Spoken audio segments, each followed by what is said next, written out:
ನಮಸ್ಕಾರ ನ್ಯೂಸ್ 18ಗೆ ಸ್ವಾಗತ. ನಾನು ಧನುಶ್ರೀ ಪೂಜಾರಿ. ಪ್ರಮುಖ ವಿದ್ಯಮಾನಗಳನ್ನು ನೋಡ್ತಾ ಹೋಗೋಣ. ಅದಕ್ಕೂ ಮುನ್ನ ಈ ಕ್ಷಣದ ಹೆಡ್ಲೈನ್ಸ್. ವಿನಯ್ ಕುಲಕರ್ಣಿ ಸೇರಿ 16 ಅಪರಾಧಿಗಳು ಜೀವನ ಪರ್ಯಂತ ಜೈಲು. ಶಾಸಕ ಸ್ಥಾನಕ್ಕೂ ಎದುರಾಗಿದೆ ಕುತ್ತು. ಹೋರಾಟಕ್ಕೆ ಸಿಕ್ಕ ಫಲ ಎಂದ ಯೋಗೇಶ್ ಪತ್ನಿ. ಲೋಕಸಭೆಯಲ್ಲಿ ನಾರಿ ಶಕ್ತಿ ಮಸೂದೆಗೆ ಸೋಲು. ದೇಶದ ಮಹಿಳೆಯರಿಗೆ ಅವಮಾನ ಎಂದ ಬಿಜೆಪಿ.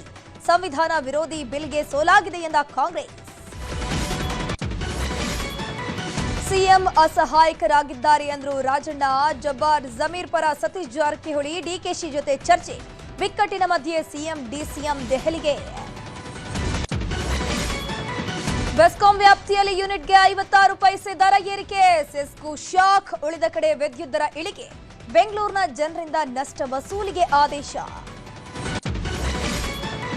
ಅಮೆರಿಕ, ಇರಾನ್, ಇಸ್ರೇಲ್ ಮಧ್ಯೆ ಸಂಧಾನ.